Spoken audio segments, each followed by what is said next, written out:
This channel does not promote any violent, harmful, or illegal activities. All content provided by this channel is meant for an educational purpose only.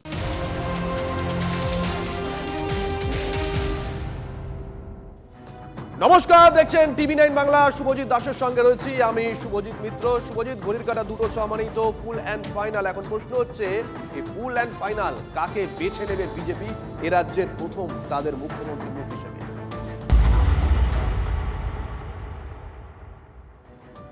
আগামীকাল ব্রিগেডের শপথ, আজই বিজেপির হবু মুখ্যমন্ত্রী নির্বাচন। কলকাতা অমিত শাহ, বিজেপি জয়ী প্রার্থীদের নিয়ে বৈঠক। পরিবর্তনের নতুন বাংলার কাণ্ডারি কে হবে ঠিক হবে এই শাহী বৈঠকে।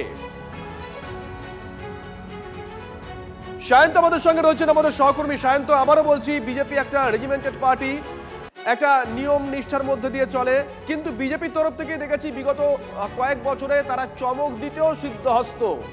এ রাজ্যে চমক কি অপেক্ষা করছে? কান পাতলে কি শোনা যাচ্ছে, জল্পনা কি?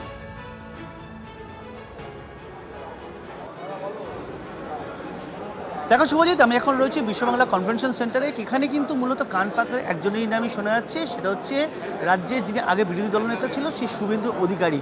অর্থাৎ কোথাও না কোথাও তিনি কিন্তু অনেকটাই এগিয়ে রয়েছেন মুখ্যমন্ত্রী পদের দৌড়ে।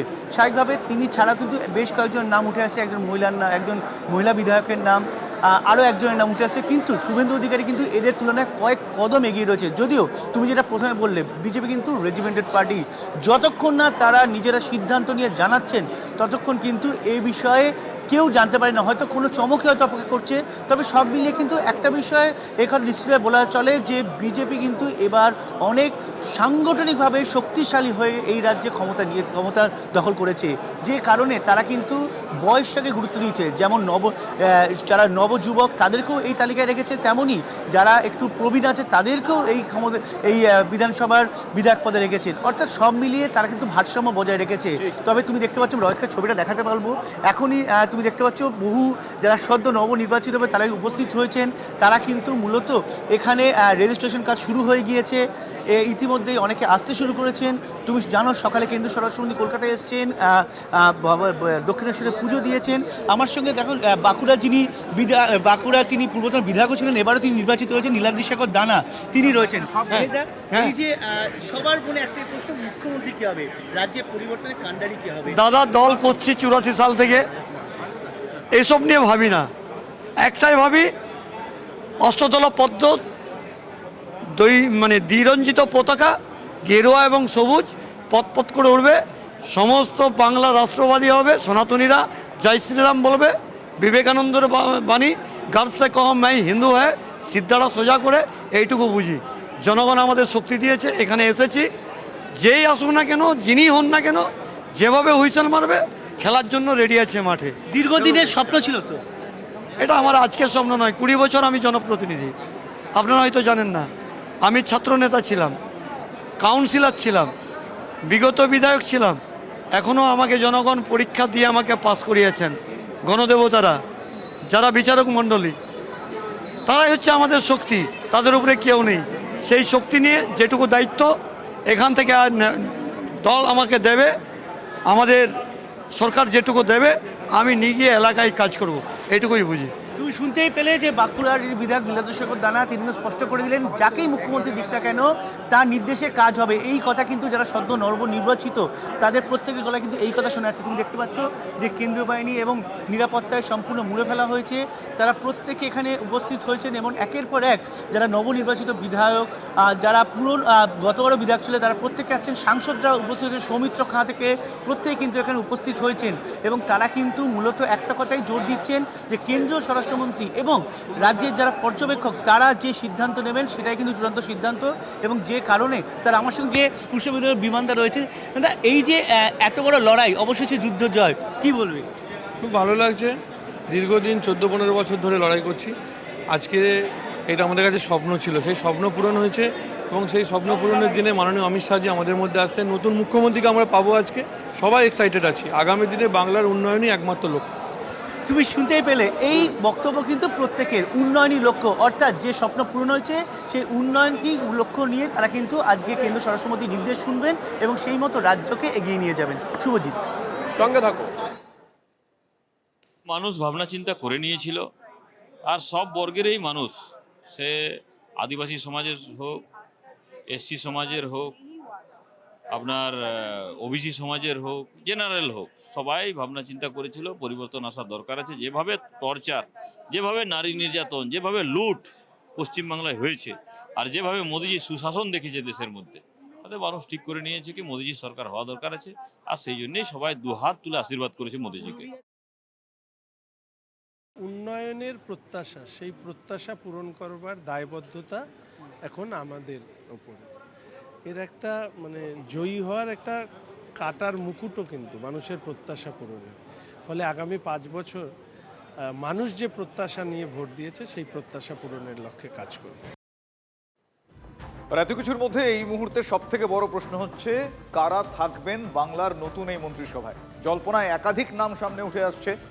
সব থেকে বড় প্রশ্ন, মুখ্যমন্ত্রিত্বের দৌড়ে কে এগিয়ে, সে প্রশ্নের উত্তরে কিন্তু একেবারে 1 নম্বরে যে নামটা রয়েছে শুভেন্দু অধিকারী। এছাড়াও মন্ত্রিত্বের দৌড়ে আছেন দিলীপ ঘোষ, স্বপন দাশগুপ্ত, শঙ্কর ঘোষ, নিশীথ প্রামাণিক, জিতেন্দ্র তিওয়ারি, অগ্নিমিত্রা পাল, নীলাদ্রি শেখর দানা, শারদ দত্ত মুখোপাধ্যায়, প্রণত টুডু, রুদ্রনীল ঘোষ, দুধকুমার মণ্ডল, বঙ্কিম ঘোষ। এছাড়াও জল্পনা চলছে রেখা পাত্র এবং তিলোত্তমার মা রত্না দেবনাথ, তাদের নাম নিয়েও। আমাদের অ্যাসিস্ট্যান্ট এডিটর তন্ময় প্রামাণিক এই মুহূর্তে আমাদের সঙ্গে রয়েছেন সরাসরি। তন্ময়, আমি প্রথমে যে প্রশ্নটা জানতে চাইবো, এখনো পর্যন্ত মুখ্যমন্ত্রিত্বের দৌড়ে কে এগিয়ে? সবার আগে শুভেন্দু অধিকারীর নাম, এক্ষেত্রে বাংলার ক্ষেত্রে হয়তো সেটাই হতে চলেছে, এখনো জানা নেই। আর কারা কারা দৌড়ের নাম রয়েছে, কোন কোন ক্ষেত্রে একটু ডিটেলে জানতে চাই।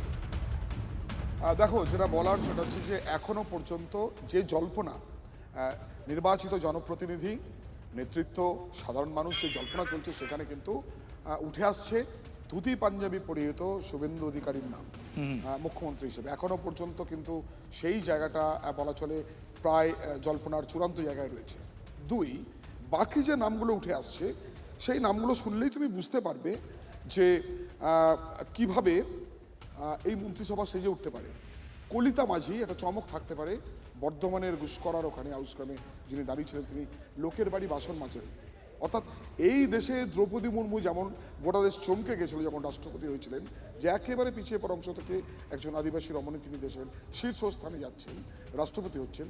বা বাম আমলের কথা মনে করলে সে সময় খুব নাড়াচাড়া পড়েছিল বিলাসীবালা সহিস পাড়া থেকে, একেবারে হতদরিদ্র গরিব পরিবার, মাঠে কাজ করতেন, সেখান থেকে তিনি উঠে এসেছিলেন, মন্ত্রী হয়েছিলেন। ফলে এই কলিতা মাঝির মতো চমক থাকতে পারে। এর বাইরে দেখো, পূর্ণমন্ত্রী হিসেবে বেশ কিছু নাম এই জল্পনার মধ্যে এসছে। দিলীপ ঘোষ, শঙ্কর ঘোষ, তোমার পাশাপাশি নিশীথ প্রামাণিক, জিতেন্দ্রনাথ তিওয়ারি, পশ্চিম বর্ধমান, দীর্ঘদিন ধরে তৃণমূল ছেড়ে বিজেপিতে আসার পর একাধিকবার আক্রান্ত হয়েছেন, অসুস্থ হয়েছেন, হসপিটালাইজড হয়েছেন, তাকে অ্যারেস্ট করা হয়েছে, তার বিরুদ্ধে একাধিক মামলা করা হয়েছে, পুলিশের অত্যাচার হয়েছে। তারপরেও তিনি মাটি কামড়ে পড়েছিলেন পশ্চিম বর্ধমানে। তিনি প্রাক্তন তৃণমূলের মেয়র ছিলেন আসানসোল পুর নিগমে। তার নাম কিন্তু আলোচনার মধ্যে রয়েছে, কারণ একদিকে তিনি বাঙালি, একদিকে তিনি আবার অবাঙালিদের মধ্যেও জনপ্রিয়। ফলে তাকে স্ট্র্যাটেজিক্যালি কিন্তু মন্ত্রিসভায় রাখা হতে পারে, এমন জল্পনা চূড়ান্ত। পাশাপাশি ডাক্তার প্রণত টুডু, তাকেও নানানভাবে হেনস্থার শিকার হতে হয়েছিল। জঙ্গলমহলে তিনি আদিবাসী মুখ, একাধিক আদিবাসী মুখ রয়েছে আরও, সেটা বান্দোয়ান, পুরুলিয়ার বিস্তীর্ণ অংশ, পশ্চিম মেদিনীপুর, ঝাড়গ্রাম। কিন্তু প্রণত টুডুর নামটাও উঠে আসছে বারবার জল্পনাতে। রত্না দেবনাথ, তিলোত্তমার মা, তার নাম উঠে আসছে, রেখা পাত্রের নাম উঠে আসছে লড়াকু মহিলা হিসেবে। অগ্নিমিত্রা পাল, তুমি তো জানো যে দীর্ঘদিনের একদম মাটি কামড়ে পড়ে থাকা রাজনীতিবিদ এখন তাকে বলা যায়। আর তার পুরনো পরিচয় নেই, এখন তিনি একদম পুরোদস্তু রাজনীতিবিদ।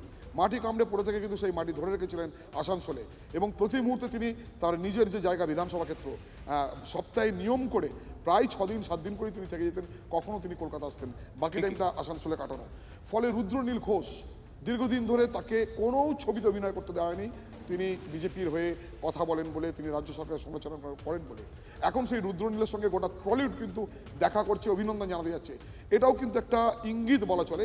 ফলে একদমই নানা ধরনের পরিপ্রেক্ষিত এবং কাদের কি কর্ম ছিল, কি কাজ ছিল, সেই যাবতীয় বিষয়গুলোর উপর ভিত্তি করেই হয়তো আলটিমেটলি কারা কারা হতে চলেছেন এই রাজ্যের নতুন সরকারের মন্ত্রী, সেটা সময়ের অপেক্ষা। ধন্যবাদ তন্ময়। আপাতত তন্ময় যে কথা বলছিল, একাধিক নাম নিয়ে একাধিক জল্পনা চলছে, কিন্তু আবারও বলছি, বাংলার আনাচে কানাচে একটাই প্রশ্ন, যে বদলের বাংলায় নতুন মুখ্যমন্ত্রী কে হবেন। পরিষদীয় নেতা নির্বাচনের বৈঠক হবে, কিন্তু তার আগে বেশ কয়েকটা ছোট ছোট বৈঠক, কিন্তু গুরুত্বপূর্ণ বৈঠক করছেন অমিত শাহ।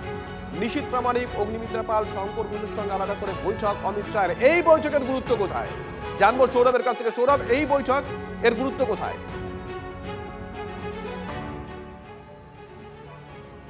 নিঃসন্দেহে অত্যন্ত গুরুত্বপূর্ণ, তার কারণ পরিষদীয় দলের বৈঠক যখন হবে সমস্ত বিজয়ী বিধায়কদের নিয়ে বিশ্ব বাংলা কনভেনশন সেন্টারে, তার আগে এই মুহূর্তে বেসরকারি হোটেলে রয়েছেন অমিত শাহ এবং তার সঙ্গে একের পর এক নেতারা দেখা করছেন। আমাদের কাছে সূত্রের যে খবর এসে পৌঁছেছে তা হলো আলাদা করে নেতাদের মাঝখান থেকেই আলাদা করে অগ্নিমিত্রা পালের সঙ্গে বৈঠক করেছেন অমিত শাহ, বৈঠক করেছেন উত্তরের গুরুত্বপূর্ণ নেতা ডক্টর শঙ্কর ঘোষের সঙ্গে এবং বৈঠক করেছেন নিশীথ প্রামাণিকের সঙ্গে।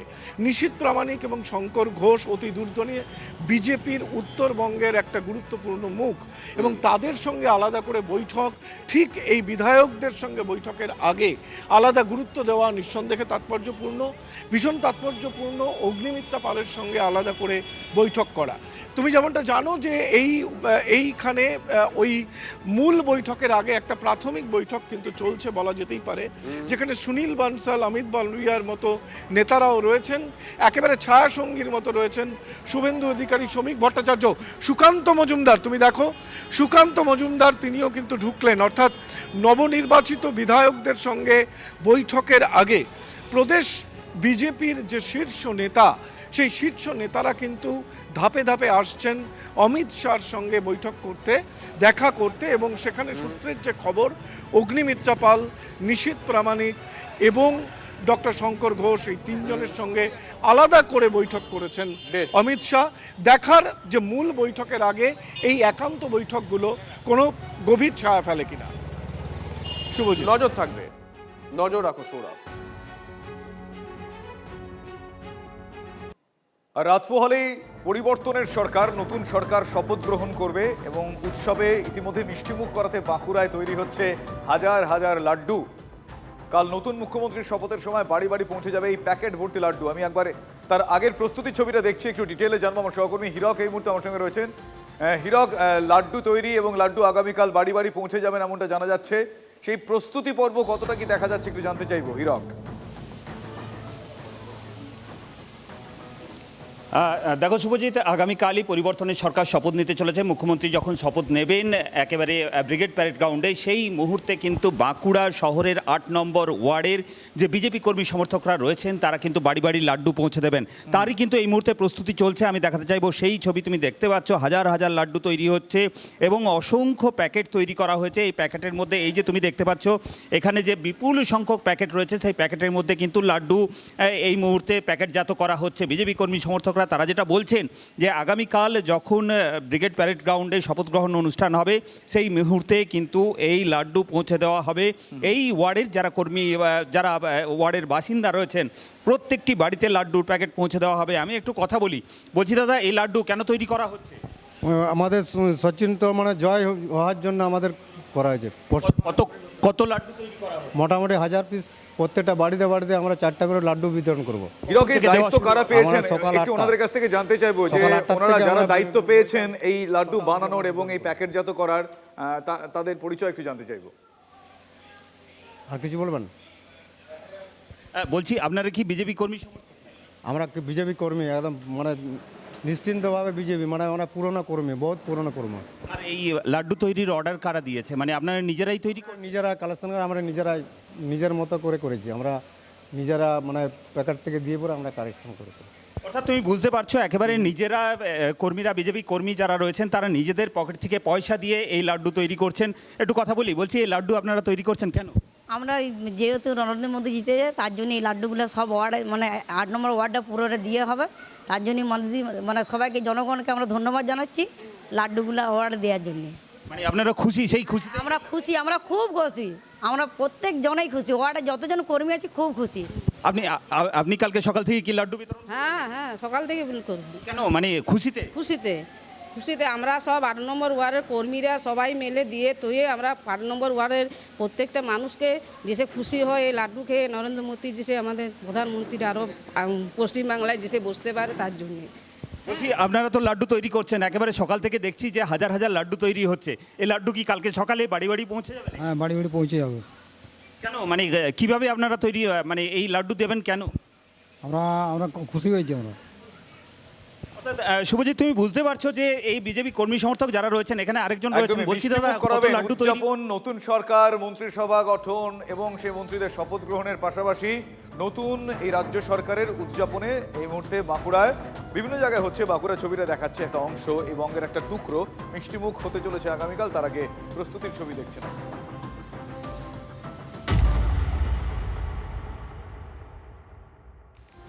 এদিকে গেরুয়া ঝড়ে নীলবাড়ির পতনের পর টলমল করছে কলকাতার ছোট লালবাড়িও। বিধানসভার ভোটের ভিত্তিতে কলকাতা পুরসভার 2/3 বেশি ওয়ার্ড এগিয়ে আছে বিজেপি। 144টা ওয়ার্ড, তার মধ্যে কে কোন ওয়ার্ডে কটা ওয়ার্ডে এগিয়ে আছে পুরো বিষয়টা জানবো সায়ন্তর কাছ থেকে। সায়ন্ত,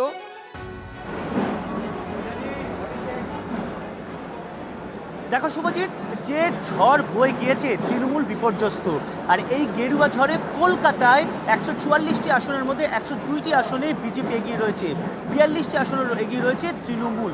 সবচেয়ে গুরুত্বপূর্ণ শ্যামপুকুর, যাদবপুর, মানিকতলা, বেহালা পশ্চিম, এই 4টে বিধানসভা কেন্দ্রে তৃণমূল কোনো ওয়ার্ডে লিড পায়নি। এমনকি যে একাধিক ওয়ার্ড রয়েছে যেখানে মাত্র একটি করে ওয়ার্ড, যেমন কসবায় শুধু জাভেদ খান নিজের ওয়ার্ড 66 নম্বর ওয়ার্ডটি লিড পেয়েছে, বাকি 5টা ওয়ার্ডেই মাইনাস। অর্থাৎ এই একটা কথা পরিষ্কার হয়ে গিয়েছে যে বিজেপি কিন্তু এই ফলকে হাতিয়ার করেই আগামী ডিসেম্বরে যে কলকাতা পুরসভা নির্বাচন হতে চলেছে সেই জায়গায় কিন্তু ছোট লালবাড়ির দখল করতে রীতিমতো মরিয়া। আর সেই কারণে তারা কিন্তু ছোট ছোটোভাবে প্রতিটি ওয়ার্ডে মুখ বাছাইয়ের কাজ ইতিমধ্যে শুরু করবে এবং কাউন্সিলর মুখ একসঙ্গে একটি নয়, অন্তত 3টি করে মুখ তারা তুলে আনবে, যে 3টে থেকে একটি মুখ তারা বাছাই করবে।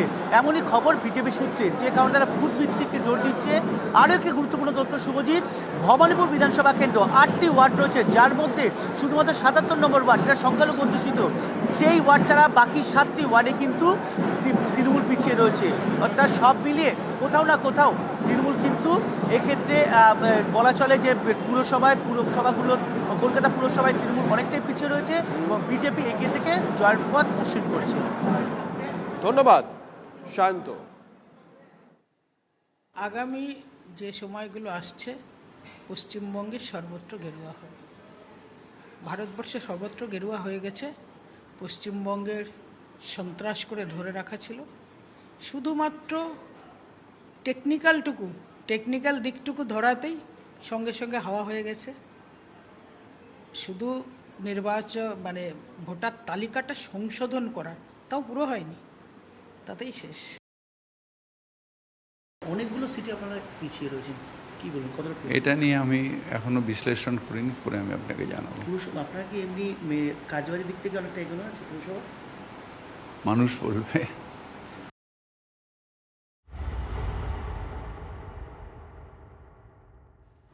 আরও একটা গুরুত্বপূর্ণ ইনফরমেশন আপনাদের দিই, শুধু ইভিএমে নয়, পোস্টাল ব্যালটেও তৃণমূল কিন্তু ধরাশায়ী।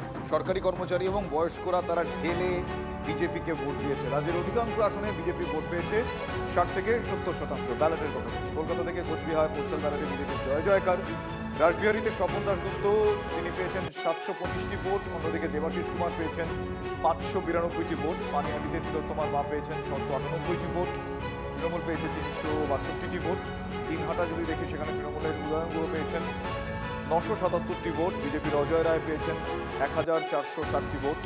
নন্দীগ্রামে তৃণমূলের পবিত্র কর পেয়েছেন 899টি ভোট, যেখানে শুভেন্দু অধিকারী পেয়েছেন 1332টি ভোট। তৃণমূলের গণনায় কারচুপির অভিযোগ কার্যত খারিজ করে দিয়েছে এই ব্যালটের ফল, কারণ সেখানেও বিজেপির জয় জয়কার।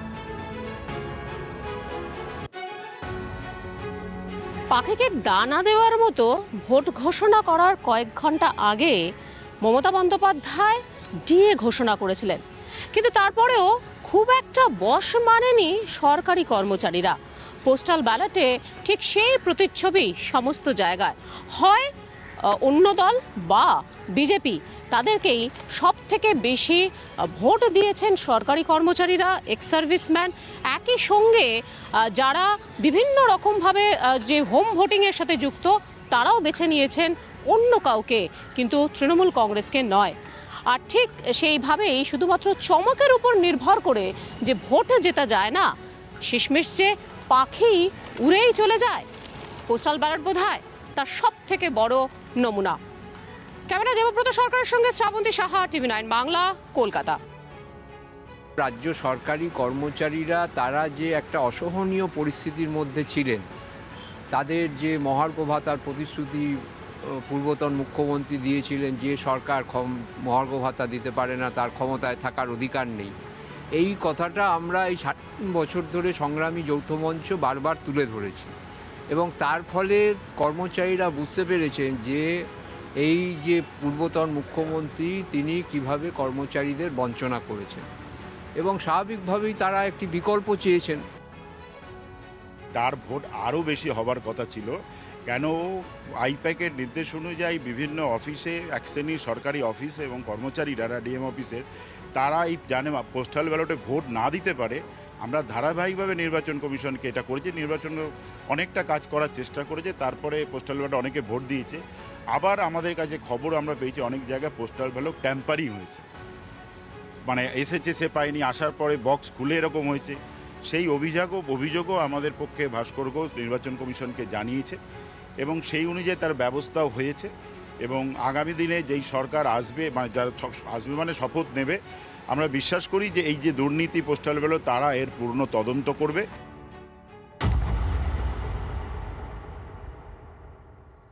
এদিকে অভিষেকের ঔদ্ধত্যেই দলের বিপর্যয়, বিস্ফোরক তৃণমূল যুব নেতা, ছাত্র যুবদের হ্রাস, অভিষেক নেওয়ার পরেই বিপর্যয় তোপ সুপ্রিয় চন্দ্রের। সব ব্যাপারেই ছড়ি ঘোরাতো ক্যামাক স্ট্রিট ও আইপ্যাক। দলের ভরাডুবির দায় অভিষেকের ঘাড়েই চাপিয়েছেন তৃণমূলের যুব নেতা। রাজ্যে দীর্ঘদিন ধরে ছাত্র নির্বাচন বন্ধ, তাতে কি ফলাফল হচ্ছে পরের কথা। প্রথম কথা হচ্ছে আমরা ভালো লিডারশিপ খুঁজে পাইনি। প্রতিটা কলেজে যেসব মাস্তান লুম্পেন চলে তার ফল হচ্ছে আমাদের আরজি কর, তার ফল হচ্ছে আজকে কসবা ল কলেজ। তৃণমূল ছাত্র পরিষদ, তৃণমূল যুব কংগ্রেস, তাদের আবার ইকোনমিক্স কি? তারা শুধু কলেজ গেটে ফেস্টের নামে কিভাবে টাকা তুলবে। ছাত্র রাজনীতিতে ছাত্ররা উঠলো না কেন? কবে থেকে উঠলো না? দেখা যাবে যবে থেকে উঠলো না, যবে থেকে শাসক দলের হ্রাস বা ছাত্র যুব সংগঠনের হ্রাস কার্যত অভিষেক বন্দ্যোপাধ্যায়ের হাতে। কারণ পরবর্তীতে আইপ্যাক কালচার আর প্রথমে ক্যামাক স্ট্রিট কালচার। কি করতে হবে, কি প্রেস বাইট দিতে হবে, কোন ছাত্রকে নেওয়া যাবে, কোন ছাত্রকে নেওয়া যাবে না, তার চেহারা ছবি কেমন, তার ব্যাংক ব্যালেন্স কত। মূল কারণ হচ্ছে অ্যারোগেন্স। দিস ডিফিট, মানে the reason behind this defeat is absolutely the super arrogance, and super arrogance of not only the Kalighat, super arrogance of Camac street. এদিকে ক্ষমতা হারাতেই অভিষেককে তুলোধনা তৃণমূলের আরো এক বিদ্রোহীর। তৃণমূলকে কর্পোরেট হাউসে পরিণত করা হয়েছিল, আর সেই কারণেই আজ মানুষের ক্ষোভ বিস্ফোরণের আকার নিয়েছে। মন্তব্য তৃণমূলের প্রাক্তন বিধায়ক বিক্রম চন্দ্র প্রধানের। মানুষ অভিষেকের ঔদ্ধত্যের বিরুদ্ধে ভোট দিয়েছে, বিস্ফোরক প্রাক্তন বিধায়ক। আইপ্যাক নিয়েও তোপ দাগেন তিনি। বিক্রম চন্দ্র প্রধানের আরো অভিযোগ, টাকার বিনিময়ে প্রার্থী পদ দেওয়া হয়েছে। তৃণমূলে পুরনো ও যোগ্য কর্মীদের গুরুত্ব না দিয়ে তোলাবাজদের পদে বসানো হয়েছিল, বিস্ফোরক প্রাক্তন তৃণমূল বিধায়ক। অভিষেক বন্দ্যোপাধ্যায় দলের যে উত্থান এবং আইপ্যাকের যে আমদানি, যে কর্পোরেট সংস্থার যে দল জনগণ থেকে আস্তে আস্তে বিচ্ছিন্ন এবং সেই আইপ্যাকের তার রিপোর্ট, তার মাধ্যমে দলের সাংগঠনিক পরিকাঠামো তৈরি হল। দলের সভাপতিগুলো যাদেরকে করলো অর্থের বিনিময়ে, সব তোলাবাজকে এক জায়গায় হাজির হলো। মানুষ যে ভোট দিয়েছে মমতা ব্যানার্জির বিরুদ্ধে ভোট দেয়নি, মানুষ ভোট দিয়েছে এই তোলাবাজের বিরুদ্ধে, এই আইপ্যাকের বিরুদ্ধে দিয়েছে। আর অভিষেকের উদ্যত, যে উদ্যত বাংলার মানুষ ভালো চোখে দেখেনি। পরাজয়ের মূল কারণ বিভিন্ন পঞ্চায়েতে যে দুর্নীতি, পঞ্জীভূত যে ক্ষোভ ছিল উগরে দিয়েছে এই ব্যালট বাক্সে। তারা স্বাধীনতা পেয়েছে, তাই ব্যালট বাক্সে উগরে দিয়েছে।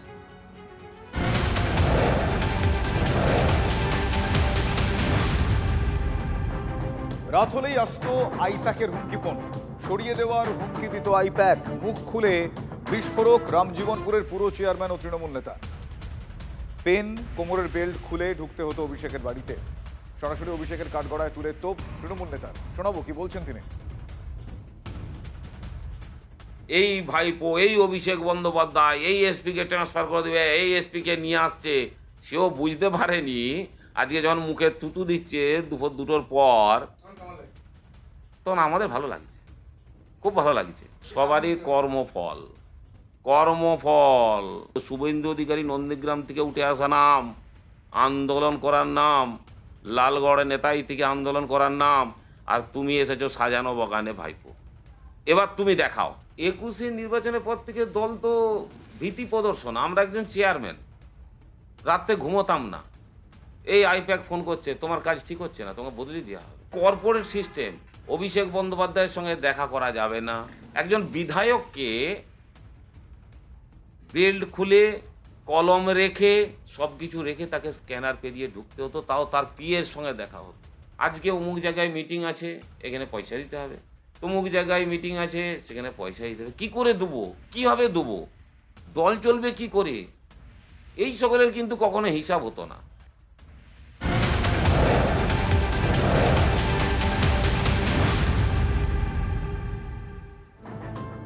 এদিকে সত্যি কথা বলে শাস্তির মুখে তৃণমূলের 5 জন বিদ্রোহী।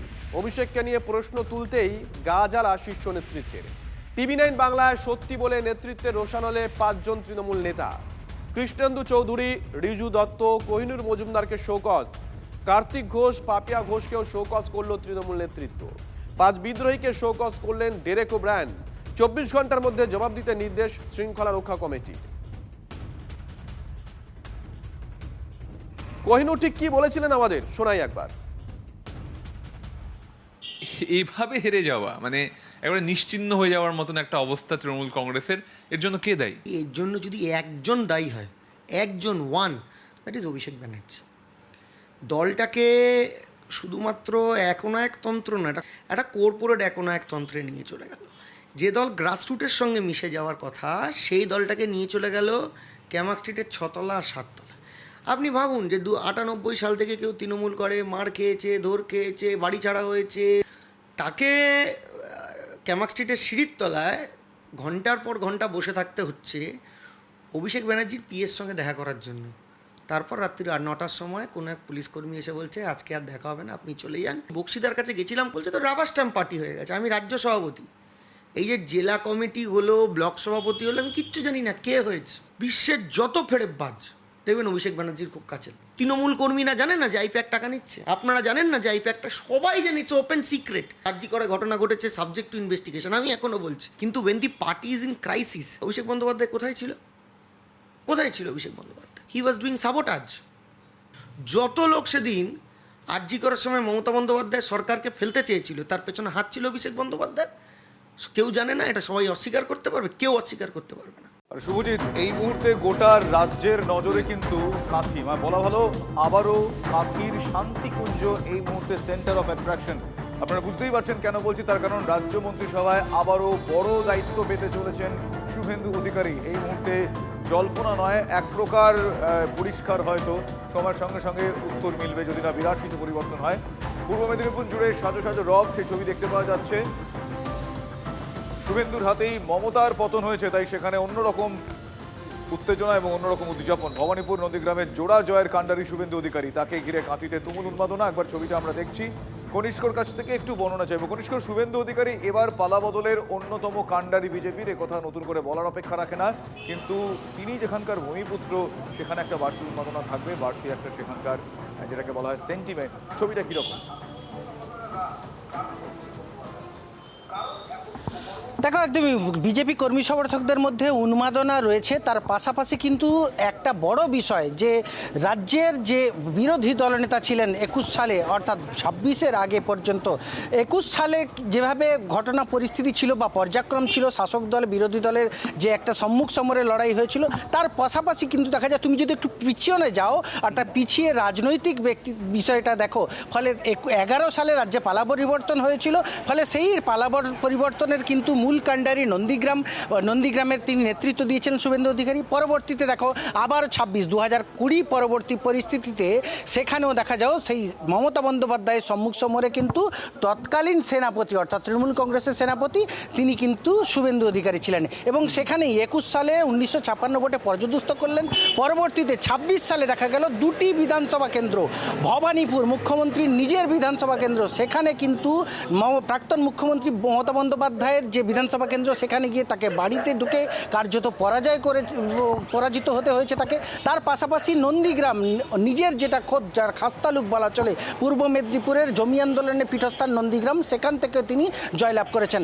অর্থাৎ কোথাও না কোথাও রাজনৈতিক ব্যক্তিত্বরা মনে করছেন জায়েন্ট কিলার হিসেবে তাকেই হয়তো রাজ্য রাজনীতির যে প্রধান চরিত্র অর্থাৎ মুখ্যমন্ত্রীর আসনে দেখা যেতে পারে। শুধুমাত্র আনুষ্ঠানিক ঘোষণা বাকি বলে এমনটাই অন্তত মনে করছেন বেশ কিছু ব্যক্তিত্ব। তার পাশাপাশি বিজেপি কর্মীরা, তারাও কিন্তু যথেষ্ট আশাবাদী। পূর্ব মেদিনীপুর কাঁথি সেখানে সুস্পষ্ট। ধন্যবাদ কনিষ্ক।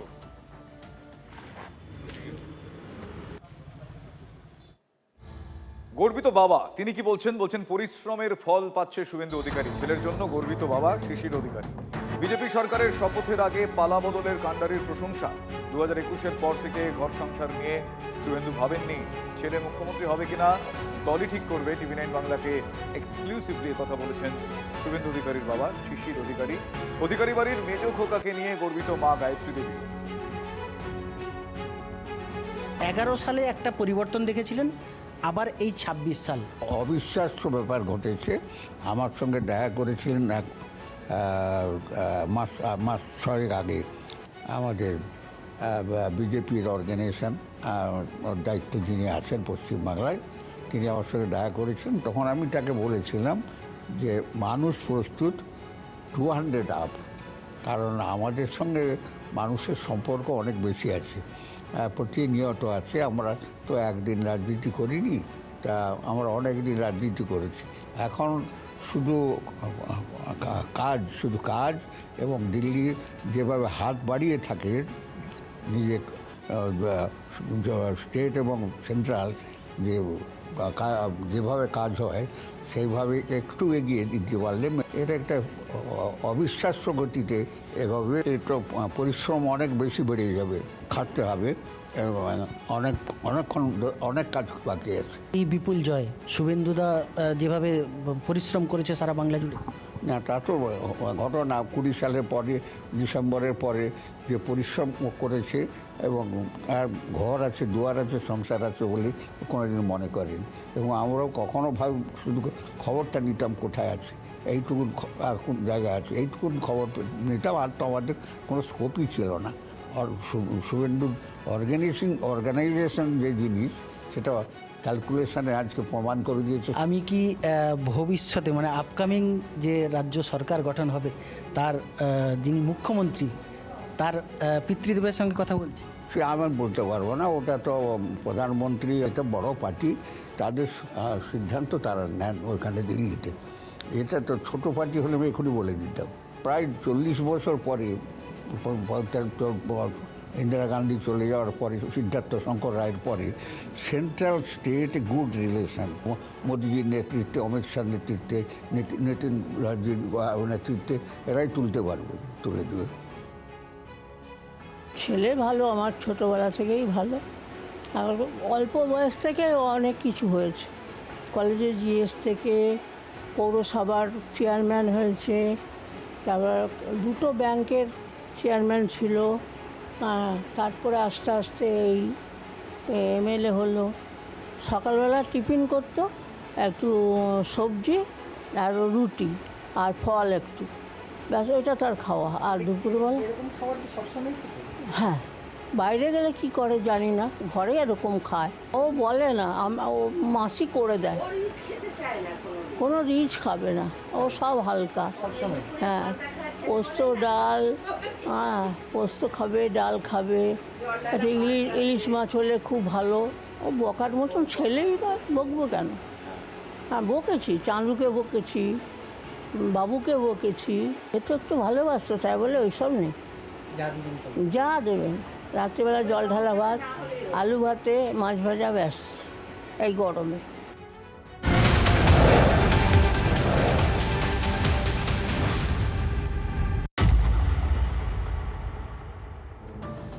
এই বদলের বাংলায় বিজেপির প্রথম মুখ্যমন্ত্রী কে হবেন? গোটা বাংলার আনাচে কানাচে এখন এই প্রশ্নটা ইতিমধ্যেই পরিষদীয় দলের নেতা বাসতে রাজ্যে এসে পৌঁছেছেন অমিত শাহ। একটু পরেই যারা বিজেপির জয়ী প্রার্থী তাদের সঙ্গে বৈঠক করবেন অমিত শাহ। সেখান থেকেই বেছে নেওয়া হবে বাংলার নতুন মুখ্যমন্ত্রী মুখকে আগামীকাল শপথ গ্রহণ। এই মুহূর্তে যেখানে বৈঠক শুরু হওয়ার কথা সেখানকার ছবিটা মধুকল্পিতা দেখাবে লাইভ। মধুকল্পিতা, কাকে কাকে দেখতে পাচ্ছ, কি আবহ সেখানে?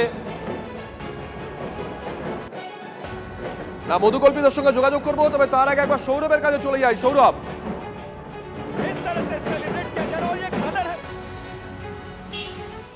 একেবারেই বাংলার রাজনৈতিক ইতিহাসে তো বটেই, গোটা ভারতের রাজনৈতিক ইতিহাসে পর পর দুবার কোনো মুখ্যমন্ত্রীকে হারিয়েছেন যিনি, তিনি কি হবেন আগামী মুখ্যমন্ত্রী, এই নিয়ে শুভেন্দু অধিকারীর নাম নিয়ে যখন আনাচে কানাচে আলোচনা চলছে, পাশাপাশি বিজেপি শিবির সহ গোটা বাংলার মানুষ অপেক্ষা করছেন এই ঘোষণার দিকে যে পরবর্তীকালে মুখ্যমন্ত্রী কে হচ্ছেন। তার আগে অমিত শাহ, যিনি বঙ্গবিজয়ের বিজেপির বঙ্গবিজয়ের অন্যতম কারিগর, চাণক্য বলে বিজেপিতে পরিচিত, সেই অমিত শাহ এসছেন, এই মুহূর্তে রয়েছেন রাজারহাটের একটি বেসরকারি হোটেলে এবং সেখানে অনেক নেতাদের সঙ্গে কিন্তু তিনি দফায় দফায় বৈঠক সারছেন। এখানে শুভেন্দু অধিকারী আছেন, শ্রমিক ভট্টাচার্য আছেন। এছাড়াও যেটা আমরা সূত্রের মাধ্যমে পাচ্ছি তা হলো ডক্টর শঙ্কর ঘোষ, নিশীথ প্রামাণিক এবং অগ্নিমিত্রা পাল, এই তিনজনের সঙ্গে আলাদা করে বৈঠক করেছেন অমিত শাহ, খুবই গুরুত্বপূর্ণ। পাশাপাশি অমিত শাহের সঙ্গে দেখা করতে এসছেন সুনীল বানসাল, দেখা করতে এসছেন অমিত মালভিয়া অর্থাৎ, এবং বিপ্লব দেব, ত্রিপুরার প্রাক্তন মুখ্যমন্ত্রী, তিনিও আছেন, সৌমিত্র খাঁ সাংসদ, তিনিও এসছেন। অর্থাৎ আজকে বিকেল 4টের সময়, বেলা 3টের সময় যে বিশ্ব বাংলা কনভেনশন সেন্টারে যে নবনির্বাচিত বিধায়কদের নিয়ে বৈঠকে বসবেন অমিত শাহ এবং সেখান থেকে বেছে নেওয়া হবে কে হবেন এই পরিষদীয় দলের নেতা, সেই জায়গা থেকেই কিন্তু সে তার আগে দলের শীর্ষ নেতৃত্বের সঙ্গে দফায় দফায় বৈঠক সারছেন তিনি। কিছুক্ষণের অপেক্ষা, তার মধ্যেই কিন্তু স্থির হয়ে যাবে যে এই দলনেতা কে হতে চলেছেন এবং দলনেতাই পরবর্তীকালে মুখ্যমন্ত্রী হিসেবে শপথ নেবেন। সেই নাম কিন্তু আজ বিকেলের মধ্যেই সামনে চলে আসবে। শুভজিৎ, নজর রাখো সৌরভ।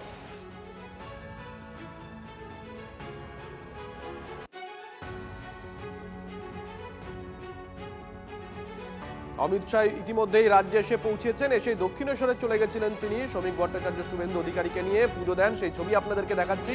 পাশাপাশি বেশ কয়েকটা ছোট ছোট কিন্তু গুরুত্বপূর্ণ বৈঠক করছেন তিনি। তারপরেই সেই মেগা বৈঠক হওয়ার কথা রয়েছে, যেখানে বেছে নেওয়া হবে বিজেপির পরিষদীয় দলের নেতা তথা রাজ্যের মুখ্যমন্ত্রী মুখে হতে চলেছে। উন্নয়নের প্রত্যাশা, সেই প্রত্যাশা পূরণ করবার দায়বদ্ধতা এখন আমাদের ওপরে। এর একটা জয়ী হওয়ার একটা কাটার মুকুটও কিন্তু মানুষের প্রত্যাশা পূরণে। ফলে আগামী 5 বছর মানুষ যে প্রত্যাশা নিয়ে ভোট দিয়েছে সেই প্রত্যাশা পূরণের লক্ষ্যে কাজ করবে। দল করছি 84 সাল থেকে, এসব নিয়ে ভাবি না, একটাই ভাবি অষ্টদল পদ্ম দ্বিরঞ্জিত পতাকা গেরুয়া এবং সবুজ পথ করে উঠবে, সমস্ত বাংলা রাষ্ট্রবাদী হবে, সনাতনীরা জয় শ্রীরাম বলবে, বিবেকানন্দের বাণী গার্বসে কহ মাই হিন্দু হ্যায়, সিদ্ধারা সোজা করে এইটুকু বুঝি। জনগণ আমাদের শক্তি দিয়েছে, এখানে এসেছি, যেই আসুক না কেন, যিনি হন না কেন, যেভাবে হুইসেল মারবে খেলার জন্য রেডি আছে মাঠে। বিজেপির জয়ী প্রার্থী যারা, তারা একে একে ইতিমধ্যে পৌঁছতে শুরু করে দিয়েছেন। তাদের সঙ্গে আমরা কথা বলছি, প্রত্যেকেই বেশ খুশি, আত্মবিশ্বাসী এবং একটা ঐতিহাসিক মুহূর্তের সাক্ষী তারা থাকতে চলেছেন, পাঠ হতে চলেছেন। পাশাপাশি আরো অনেক ছবি সেখানে আছে, সেই ছবিগুলো বেশ রাজনৈতিকভাবে তাৎপর্যপূর্ণ। সেই ছবি দেখবো, দেখাবে মধুকল্পিতা।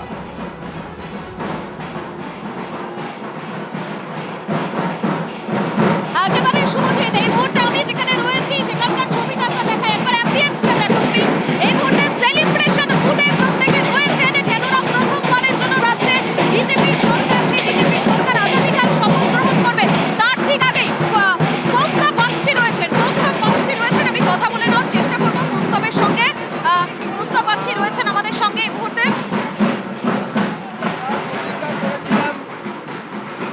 जो वादा किया है वो निभाना पड़ेगा। তো যে প্রতিজ্ঞা করেছিলাম সেই প্রতিজ্ঞা রেখেছি। মানুষের আশীর্বাদে মাথায় আবার চুল গজাচ্ছে। সবটাই যশস্বী প্রধানমন্ত্রী নরেন্দ্র মোদীজির জন্য, সবটাই আমাদের কর্মী সমর্থকদের দীর্ঘদিনের আত্মবলিদানের জন্য। হিসেবে অনেকের নাম উঠে আসছে কৌস্তব বাগচির পছন্দের তালিকায়। দল সিদ্ধান্ত, দলের পছন্দ আমার পছন্দ, দলের অপছন্দ আমার অপছন্দ। আমি দলের একজন শৃঙ্খলাবদ্ধ সৈনিক। দল আমাকে উঠতে বললে উঠবো, বসতে বললে বসবো। প্রথমবার রাজ্য বিধানসভায় শাসক দলের বিধায়ক হিসেবে যাচ্ছেন, অনুভূতিটা কেমন লাগছে? অত্যন্ত ভালো। রাজ্যের মানুষের জন্য কাজ করতে পারবো এটা ভেবেই ভালো লাগছে। মানুষের এই আশীর্বাদের জন্য আজকে বিধানসভায় যাওয়ার সুযোগ হচ্ছে। তাই মানুষকে সম্মান, মানুষকে প্রণাম জানানো ছাড়া আমার আর কোনো আনন্দের মধ্যে একটা বিশাল মধ্যমগ্রামের ঘটনা, এটা আমাদের কাছে বিশাল বড় ক্ষতি, বিশাল বড় ক্ষতি। চন্দ্রদার চলে যাওয়াটা একটা বিশাল বড় ক্ষতি, আমার ব্যক্তিগতভাবে খুব বড় লস। আমাদের মনে আছে যে সরকারের আমলে আপনাকে জেলে পর্যন্ত যেতে হয়েছে, সেই সরকারকে একবারে উৎখাত করে দিলেন, এখন ডাবল সেঞ্চুরি। সব মিলিয়ে 12-13খানা মিথ্যা মামলা, এগুলো সবটাই আছে। জেল যাত্রাও হয়েছে, তারপরে মাথা কামিয়ে প্রতিজ্ঞাও হয়েছে। ওই যে বললাম, তারপরে 3 বছর মাথা ন্যাড়া করেই রেখেছি। অনেক তুচ্ছ তাচ্ছিল্য অপমান সহ্য করার পরেও সেটা করেছি। মানুষ এই সমস্ত অপমানগুলো জবাব দিয়েছে। আমি আমার প্রতিজ্ঞা থেকে কিন্তু অ্যাকচুয়ালি সরিনি। ওই গানের কথায় জো ওয়াদা কিয়া वो নিভানা পড়েগা।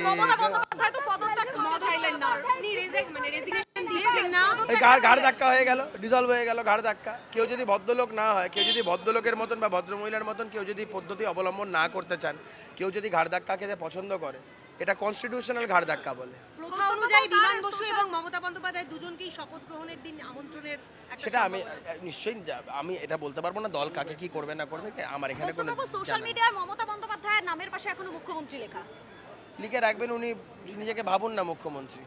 আমি অভিষেক বন্দ্যোপাধ্যায়কে বলবো যে পিসির জন্য তো অনেক কিছুই পেলে জীবনে, এবারে পিসির একটু ভালো করে একটু কাউন্সেলিং করা। যার নাম বললেন অভিষেক বন্দ্যোপাধ্যায়, উনার কাউন্সেলিং এর প্রয়োজন। যার নাম বললেন অভিষেক বন্দ্যোপাধ্যায়, তার বাড়ির সামনে এই মুহূর্তে সাধারণ মানুষ তারা উচ্ছ্বাস প্রকাশ করছেন, বলছেন এতদিন তারা সেখানে তাদের দম বন্ধ লাগতো, এখন তারা মুক্ত হয়ে গেছেন। দেখুন মানুষ কি করে বাড়ির সামনে। একাধিক ছাত্র যুব নেতা অভিষেক বন্দ্যোপাধ্যায় আমরা কথা বলছি দলের এই পরিস্থিতির জন্য কি বলবেন? শোকজও করা হয়েছে তাদেরকে, আবার দল বিরোধী ওদের পাঠা ওরা মাথায় কাটবে না, লেজে কাটবে, এটা ওদের বিষয়। আমরা দেখছিলাম কৌস্তব বাগচি, তিনি এসেছেন, তিনিও এই ঐতিহাসিক মুহূর্তের একজন সাক্ষী এবং অবশ্যই একটা পার্ট। তিনিও প্রবেশ করছেন। অবশ্যই নজর থাকবে সেই মেগা বৈঠকের পরে একেবারে কাউন্টডাউন শুরু হয়ে গেছে। একটু পরে মেগা বৈঠক শেষে আমরা জানতে পারবো এখনো পর্যন্ত যা খবর আমাদের কাছে যে পরিষদীয় নেতা অর্থাৎ রাজ্যের প্রথম বিজেপির মুখ্যমন্ত্রী কে হতে চলেছে। মানুষ ভাবনা চিন্তা করে নিয়েছিল, আর সব বর্গেরই মানুষ, সে আদিবাসী সমাজের হোক, এসসি সমাজের হোক, আপনার ওবিসি সমাজের হোক, জেনারেল হোক, সবাই ভাবনা চিন্তা করেছিল পরিবর্তন আসার দরকার আছে। যেভাবে টর্চার, যেভাবে নারী নির্যাতন, যেভাবে লুট পশ্চিমবাংলায় হয়েছে, আর যেভাবে মোদিজি সুশাসন দেখেছে দেশের মধ্যে, তাতে মানুষ ঠিক করে নিয়েছে কি মোদিজির সরকার হওয়া দরকার আছে। আর সেই জন্যই সবাই দুহাত তুলে আশীর্বাদ করেছে মোদিজিকে। মতুয়াকে নমস্যুদ্ধ কোথায় কি বাংলার ডেভেলপমেন্ট দরকার। নদিয়া একটা পবিত্র ভূমি, চৈতন্যদেবের তার আবির্ভাব হয়েছিল ধর্ম রক্ষার জন্য, তাই সেখানকার মানুষ দু হাতে চৈতন্যকে স্মরণ করেই ভোট দিয়েছে। আমি মনে করি কে মতুয়া কে নন মতুয়া এরকম বিভাজন করে সমাজকে দুর্বল করার কিছু নয়। তবে স্বাভাবিক আমি চাইব যে নদিয়া থেকে বিশেষ যে কোনো একজন দায়িত্ব ভালো পাক, যে নদিয়াকে আবার আগে নদিয়া থেকে বিভিন্ন জায়গা শাসন হতো, রাজধানী ছিল, তাই সেই নদিয়া কিছু না কিছু গুরুত্বপূর্ণ জায়গা পাক। 350 জন কার্যকর্তার মানে লাশের বোঝা আছে কাঁধে। আমি অন্তত 30 জনের বডি কাঁধে করে নিয়ে গেছি, ওই বোঝাটা আছে। এই জয় উৎসর্গ করা হলো তাদেরকে। আজকে কাঁধটা একটু হালকা লাগছে, মনে হচ্ছে তারাও যেন শান্তি পেয়েছে। ও হেভি ওয়েট তো লাইট হয়ে কোথায় উড়ে চলে গেছে। ওসব কোনো হেভি ওয়েট নয়। 4টে টার্ন ধরে তার শিকড় গজিয়ে গেছিল, তার বিশ্বাস এত বেশি হয়ে গেছিল যে মানুষকে এইরকমভাবে অত্যাচার করতেও তার কিছু যায় আসেনি। তাই অত্যাচারের প্রতিশোধ তো মানুষ তুলে নিয়েছে আমার উপর ভরসা করে। এইবার আমার কাজ করার পালা। তারা আমার উপর ভরসা রেখেছেন, বিশ্বাস রেখেছেন, আমি তাদের ভরসা বিশ্বাসের উপর নিশ্চয়ই শ্রদ্ধাশীল থেকে সেই মতো কাজ করব।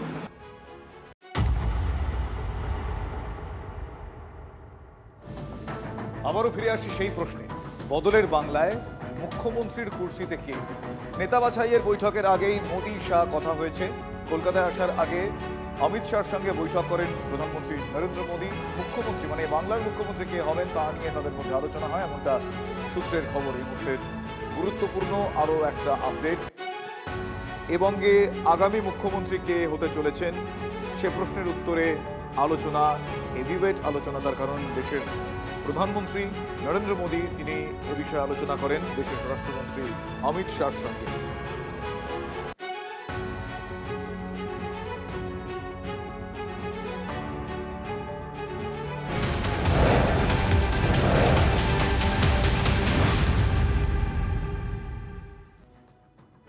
ভোট প্রচারে এসে শপথ গ্রহণ অনুষ্ঠানে থাকার আশ্বাস দিয়েছিলেন প্রধানমন্ত্রী, সে কথা রাখলেন নরেন্দ্র মোদী। পশ্চিমবঙ্গের প্রথমবার বিজেপি মুখ্যমন্ত্রীর শপথ গ্রহণ অনুষ্ঠানে যোগ দিতে শনিবার সকালে বঙ্গে আসবেন, অর্থাৎ আগামীকাল সকালে এ রাজ্যে আসছেন প্রধানমন্ত্রী নরেন্দ্র মোদী।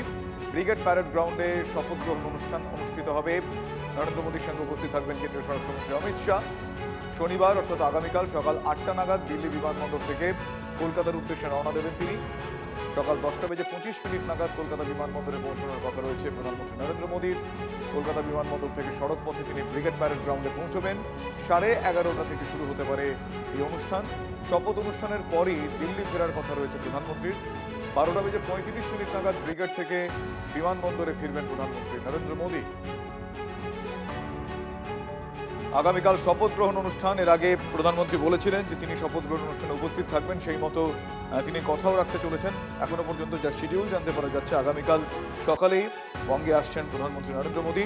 শপথ গ্রহণ অনুষ্ঠানে তিনি থাকছেন, প্রধান অতিথি হিসেবে থাকছেন, কথা বলার অপেক্ষা রাখে না। থাকবেন কেন্দ্রীয় স্বরাষ্ট্রমন্ত্রী অমিত শাহ। এখনো পর্যন্ত আমরা যা শিডিউল জানতে পারছি তার আগামীকাল সকালে তিনি আসছেন, তার সঙ্গে কেন্দ্রীয় স্বরাষ্ট্রমন্ত্রীও থাকছেন। শনিবার অর্থাৎ আগামীকাল সকাল 8টা নাগাদ দিল্লি বিমানবন্দর থেকে কলকাতার উদ্দেশ্যে রওনা দেবেন প্রধানমন্ত্রী নরেন্দ্র মোদী। সকাল 10:25 নাগাদ কলকাতা বিমানবন্দরে তার শিডিউলড অ্যারাইভাল। এখনো পর্যন্ত যা খবর, কলকাতা বিমানবন্দর থেকে সড়ক পথে ব্রিগেড প্যারেড গ্রাউন্ডে তিনি পৌঁছবেন। আমরা এই মুহূর্তে গ্রাফিক্যাল প্রেজেন্টেশনে আমরা বোঝানোর চেষ্টা করছি আপনাদের মূল মঞ্চ, সেখান থেকে সড়ক পথ, সাধারণ প্রবেশ পথ কোন দিকে, এই গ্রাফিক্যাল প্রেজেন্টেশনে একেবারে বাদজাই ভিউ অনেকটা। দর্শক ছাউনি কোন দিকটা থাকছে এই মুহূর্তে সেইটাই আপনারা আলাদা আলাদা 3টি দর্শক ছাউনি। 11:30 থেকে শুরু হতে পারে এই শপথ গ্রহণ অনুষ্ঠান। শপথ গ্রহণ অনুষ্ঠানের পরই দিল্লি ফেরার কথা রয়েছে প্রধানমন্ত্রী। এখনো পর্যন্ত যা শিডিউল তাতে 12:35 নাগাদ ব্রিগেড থেকে বিমানবন্দরে ফিরবেন প্রধানমন্ত্রী নরেন্দ্র মোদী। ইতিহাসে প্রথমবার বাংলায় বিজেপি সরকার আর মসনদে বসতে চলেছেন বিজেপির মুখ্যমন্ত্রী। ব্রিগেডে হচ্ছে শপথ গ্রহণ অনুষ্ঠান, তাকে কেন্দ্র করে বিরাট কর্মযজ্ঞ চলছে ব্রিগেড প্যারেড গ্রাউন্ডে। ইতিমধ্যেই কাজ শুরু হয়ে গিয়েছে, সারা রাত কাজ হবে এবং তারপর ব্রিগেড সেজে উঠবে শপথ গ্রহণের জন্য। ক্যামেরা বন্ধু অর্ঘ্য দেখাচ্ছে ব্রিগেডে মূলত একটি পাকা রাস্তা ছিল, আরও 2টি রাস্তা তৈরি করা হয়েছে। ফলস্বরূপ ব্রিগেডে যাতে কালকে হাজার হাজার গাড়ি যে গেস্ট নিয়ে আসবে সেগুলো প্রবেশ করতে পারে তার ব্যবস্থা হয়েছে। কালকের ব্রিগেডে থাকবেন প্রধানমন্ত্রী থেকে স্বরাষ্ট্রমন্ত্রী, একাধিক কেন্দ্রীয় মন্ত্রী, এনডিএ শাসিত রাজ্যগুলোর মুখ্যমন্ত্রী, তার সঙ্গে বিশিষ্ট অতিথিবর্গ। বাংলার ইন্টেলেকচুয়াল সমাজকেও আমন্ত্রণ জানানো হয়েছে। তারা যাতে গাড়ি নিয়ে প্রবেশ করতে পারেন তার জন্য নতুন রাস্তা তৈরি করা হচ্ছে। কর্দমাক্ত ব্রিগেড প্যারেড গ্রাউন্ডে বোল্ডার ফেলে, পাথর ফেলে রাস্তা তৈরি চলছে। সারা রাত কাজ করে কালকের জন্য এই মঞ্চ তৈরি করা হবে। এই মঞ্চ হচ্ছে উত্তরে মুখে, মঞ্চের মুখ থাকছে উত্তরের দিকে। মঞ্চের উচ্চতা 9 ফুটের বেশি, 3টি হ্যাঙ্গার, মূল হ্যাঙ্গার মাঝখানেরটি সেটি সবচেয়ে লম্বা, দুদিকে আরও 2টি হ্যাঙ্গার। এবং এই ব্রিগেড প্যারেড গ্রাউন্ডের দুদিকে টেন্ট তৈরি করা হয়েছে যাতে কোনো ধরনের অসুবিধা না হয় বৃষ্টি হলে। পাশাপাশি ভিআইপি এন্ট্রি থাকছে মঞ্চের পিছনের দিক থেকে। এসপিজি অর্থাৎ কেন্দ্রীয় যে নিরাপত্তা, তারা ইতিমধ্যেই কিন্তু পুরো ব্রিগেডের নিরাপত্তা খতিয়ে দেখেছে। কলকাতা পুলিশ থাকছে দায়িত্বে। সবটা মিলিয়ে প্রথমবার বিজেপির মুখ্যমন্ত্রীর শপথের জন্য প্রস্তুত ব্রিগেড। ক্যামেরা অর্ঘ্যর সঙ্গে সুমন, TV9 বাংলা, কলকাতা। ভোটের আগে আপনাদের স্মরণ করাই, ভোটের আগে এই ব্রিগেড প্যারেড গ্রাউন্ড থেকেই কিন্তু তৃণমূলের মহাজঙ্গলরাজ শেষ হওয়ার কথা বলেছিলেন নরেন্দ্র মোদী। 14ই মার্চ ব্রিগেডের সভা থেকে ঠিক কি বলেছিলেন প্রধানমন্ত্রী আপনাদের আরো একবার শোনাবো। बंगाल के लोगों के दिलों में भी छप चुका है। अब बंगाल से निर्मम सरकार का अंत होकर रहेगा। अब बंगाल से महाजंगल राज का खात्मा होगा। इसलिए बंगाल के हर कोने से आवाज उठ रही है, चाहे बीजेपी सरकार, चाहे बीजेपी सरकार। ব্রিগেডে হতে চলেছে শপথ গ্রহণ অনুষ্ঠান এবং সেই শপথ গ্রহণ অনুষ্ঠানকে কেন্দ্র করে বিরাট কর্মযজ্ঞ চলছে ব্রিগেডে। আমার ঠিক পেছনে এখানেই হচ্ছে মূল মঞ্চ এবং সেই মূল মঞ্চ পুরোটাই শেড দিয়ে ঘেরা থাকছে যাতে বৃষ্টি হলে কোনো সমস্যা না হয়। তার সাথে সাথে বাঁ দিকটা একটা লম্বা স্তর, সেগুলোকে কিন্তু সম্পূর্ণ শেডের মধ্যে রাখা হচ্ছে এবং দুদিকে হ্যাঙ্গার থাকছে যাতে কোথাও কোনো অসুবিধে না হয়। এবং একাধিক জেসিবি নিয়ে এই মুহূর্তে গোটা ব্রিগেড চত্বর জুড়ে কাজ চলছে, শেড তৈরির কাজ, মঞ্চ তৈরির কাজ চলছে। ক্যামেরা বন্ধু অর্ঘ্য দেখাচ্ছে মঞ্চ তৈরির কাজ হচ্ছে। পাশাপাশি 3টে এন্ট্রি রাস্তা করা হয়েছে। আমার বাঁ দিকে থাকছে ভিআইপি এন্ট্রি এবং পাশাপাশি ডান দিকে দুদিকে থাকছে দুটো আলাদা এন্ট্রি। এভাবেই কিন্তু চারদিকে কাজ চলছে এবং যেহেতু প্রধানমন্ত্রী থেকে শুরু করে স্বরাষ্ট্রমন্ত্রী, তার সঙ্গে সঙ্গে একাধিক কেন্দ্রীয় মন্ত্রী এবং বিভিন্ন রাজ্যের মুখ্যমন্ত্রীরা থাকবেন, তাই এই ব্রিগেডকে কেন্দ্র করে বিরাট কর্মযজ্ঞ চলছে এই মুহূর্তে। এই শপথ গ্রহণের জন্য গোটা ব্রিগেড সেজে উঠছে। ক্যামেরা অর্ঘ্যর সঙ্গে সুমন, TV9 বাংলা, কলকাতা। চন্দ্রনাথকে বুধবার দিনভর নজরদারিতে রেখেছিল আততায়ীরা। প্রশ্নটা এমনটা উঠছে, খুনের আগে পর্যন্ত চন্দ্রনাথ রথ কোথায় কোথায় গিয়েছিলেন সেই সব পথের ক্লোজ সার্কিট ক্যামেরার নজর তদন্তকারী দলের। শুভেন্দুর আত্মসহায়ক খুনে ভিন রাজ্যের যোগ রয়েছে কিনা সে প্রশ্নের উত্তরও খোঁজার চেষ্টা চলছে। সূত্র খুঁজতে ইতিমধ্যেই উত্তরপ্রদেশে তদন্তকারী দলের সদস্যরা গিয়েছেন। এটা ভিন রাজ্যের দুষ্কৃতীদের কাজ, খুনের নিখুঁত প্ল্যান দেখে এমনটা তদন্তকারীরা অনুমান করছেন। আমার সহকর্মী সুজয় রয়েছেন এই মুহূর্তে। সুজয়, ভিন রাজ্যের আততায়ীরা তারা এসে, দুষ্কৃতীরা বলা ভালো, তারা এসে কাজ করেছে বলে এখনো পর্যন্ত অনুমান, সেই অনুমানের নিরিখে এখনো পর্যন্ত কোন কোন পদক্ষেপ করা হয়েছে কি জানা যাচ্ছে? কিসের তালিকা বানানো হয়েছে? আছে আছে দেখো, মূলত যেটা ভিন রাজ্যের দুষ্কৃতীদের যাদের কাজের প্যাটার্ন, যাদের ক্রাইমের প্যাটার্ন এই বদ্যম গ্রামের চন্দ্রনাথ খুনের সঙ্গে মিলে যাচ্ছে, তাদের তালিকা যেমন তৈরি করা হচ্ছে, একই সঙ্গে ভিন রাজ্যের এই সমস্ত পেশাদার খুনিদের যে টিম যারা অপারেট করে, তাদের যারা সদস্যরা, টিম মেম্বার বা মাথারা যারা বিভিন্ন জেলে রয়েছে এ রাজ্যে বা ভিন রাজ্যে, সেই জেল কর্তৃপক্ষের সঙ্গেও ইতিমধ্যে যোগাযোগ করার কাজ শুরু করেছেন তদন্তকারীরা। তাদের গতিবিধি গত কয়েকদিনের, তাদের সঙ্গেও দেখা করতে এসছে কিনা সন্দেহভাজন, এই সমস্ত তথ্য চাওয়া হয়েছে। তার পাশাপাশি ভিন রাজ্যে এই ধরনের কোনো টিম, যারা ক্রিমিনালদের টিম কাজ করে, তাদের ব্যাপারে জানার জন্য ইতিমধ্যেই বিহার, ঝাড়খণ্ড, উড়িষ্যা এখানকার পুলিশের সঙ্গে যোগাযোগ শুরু করেছে তদন্তকারীরা। তবে আরও জানিয়ে রাখতে চাইবো যে এই ক্রাইমটা যে পুরোপুরি একটা শুরু থেকে শেষ পর্যন্ত একদম সুপরিকল্পিতভাবে ছিল সেটাও এক প্রকার স্পষ্ট। তার কারণ যে মোটর বাইকটি ব্যবহার করা হয়েছে, যেটি গতকাল উদ্ধার হয়েছিল, সেই ঘটনাস্থলে গিয়ে তদন্তকারীরা দেখছেন যে সেখানকার সিসিটিভি ফুটেজ একেবারে অস্পষ্ট, রাতের অন্ধকারে কোনো কিছু দেখা সম্ভব না, ফলে কে বা কারা বাইকে এসে রেখে গেছে সেটা তদন্তকারীরা কোনোভাবেই বুঝতে পারেননি। এটাও তাদের একটা পরিকল্পনার, এই গোটা প্ল্যানেরই একটা অংশ বলে তারা মনে করছেন। এবং একই সঙ্গে গতকাল যেহেতু তদন্তভার এসআইটি নিজেদের কাঁধে তুলে নিয়েছে, সেই এসআইটির মেম্বাররা গতকাল একটি বৈঠক করেছেন। তদন্তের কি আপডেট সেইগুলো নিয়ে আলোচনা হয়েছে এবং সর্বোপরি চন্দ্রনাথের গত বুধবারের সকাল থেকে রাত পর্যন্ত তিনি কোথায় কোথায় গিয়েছেন, কোন কোন রুট দিয়ে গিয়েছেন, সমস্ত রুটের যেখানে যেখানে সিসিটিভি ক্যামেরা রয়েছে সেটাও সংগ্রহ করার কাজ শুরু হয়ে গেছে। তার কারণ তদন্তকারীরা মনে করছেন দিনভর তাকে শ্যাডো করেছে, এই যে টিমটা কাজ করেছে তাদেরই কোনো একটা অংশ তারা দিনভর শ্যাডো করেছে, কোথায় গিয়েছে কী করেছে সেটা তারা সম্পূর্ণভাবে খতিয়ে দেখেছে।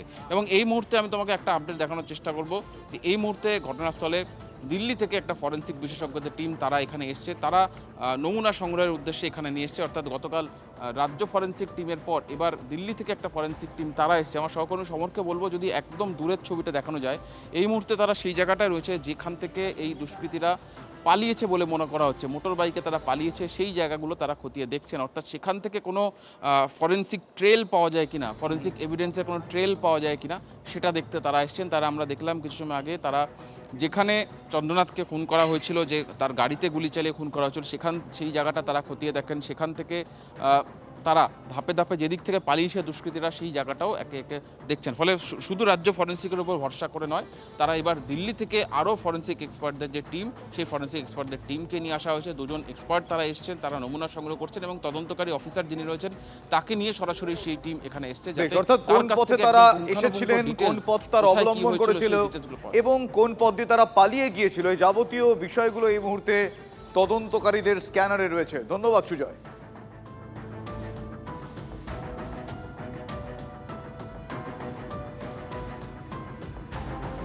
আর শুভেন্দুর আত্মসহায়ক খুনে আরও গুরুত্বপূর্ণ তথ্য, নয়া তথ্য সামনে আসছে। চন্দ্রনাথ খুনের তদন্তে এবার উত্তরপ্রদেশে তদন্তকারী দল গিয়েছে। পুলিশ সূত্রে খবর, খুনে জড়িত অন্তত 7 থেকে 8 জন। দুপুর 3টে নাগাদ সাদা গাড়িতে মধ্যমগ্রামে ঢুকে পড়েছিল টিম। এয়ারপোর্টের দিক থেকে মধ্যমগ্রামে যায় সেই দল। 2টি বাইক, একটি সাদা গাড়ি ছাড়াও আরও একটি লাল গাড়ি ব্যবহার করা হয়েছিল। গাড়িটিকে নিমতা এলাকায় ঘুরতে দেখা যায় বলে পুলিশ সূত্রে খবর। তাই বালি বা নিবেদিতা সেতু সংলগ্ন সিসি ক্যামেরা ফুটেজ খতিয়ে দেখা হচ্ছে। লাল গাড়িটিতে অতিরিক্ত লোক রাখা হয়েছিল অপারেশনের জন্য। কমপক্ষে 2জন শার্পশুটার ও ইনফর্মার ছিল এই অপারেশনে। কলকাতা পুলিশ এলাকার সিসি ক্যামেরার ফুটেজ দেখা হচ্ছে, কারণ চন্দ্রনাথ রথ কলকাতায় থাকাকালীন ওই গাড়ি ফলো করছিল কিনা সেটাও খতিয়ে দেখা হচ্ছে।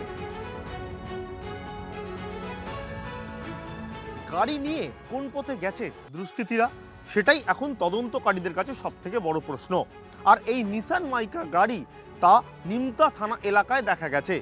পুলিশ সূত্রে খবর, নিমতা আসতে গেলে মূলত বালির দিক দিয়ে আসা যায়, আর সেইখানেই মূলত বালি ব্রিজ, বালি টোল প্লাজা, এই সমস্ত জায়গায় সিসি ক্যামেরা ফুটেজ দেখছে মূলত এই গাড়ি কোথায় কোথায় ঘুরেছে। এবং সিসি ক্যামেরা ফুটেজ দেখতে গিয়ে নিসান মাইক্রা গাড়ির যে সিসি ক্যামেরা দেখা গেছে সেইখানে একটি লাল গাড়ির সন্ধান পাওয়া গেছে। সেই লাল গাড়িটাও পুলিশের নজরে রয়েছে। তার কারণ পুলিশ মনে করছে সেই লাল গাড়িতেও বেশ কিছু লোক ছিল। আর এই অপারেশনে 3 জন নয়, এই অপারেশনে 7 থেকে 8 জন ছিল, যেখানে 2জন শার্পশুটার ছিল, বেশ কিছু ইনফর্মার ছিল, আর যারা এই পুরো শুটারদের সাহায্য করবে পুরো টিম নিয়ে রেডি ছিল। অর্থাৎ যারা মূলত এই অপারেশনে নেমেছিল তারা নিখুঁতভাবে অপারেশন করার পরিকল্পনা আগে থেকেই তৈরি করে রেখেছিল। আর এক্ষেত্রে তদন্ত করতে গিয়ে তদন্তকারীরা দেখছেন যে যে রাস্তা তারা ব্যবহার করছেন সেই রাস্তা তারা নিখুঁতভাবে জানে। আর এই যে পুরো পরিকল্পনা, সেই পরিকল্পনা যে পূর্বের তা বলাই বাহুল্য।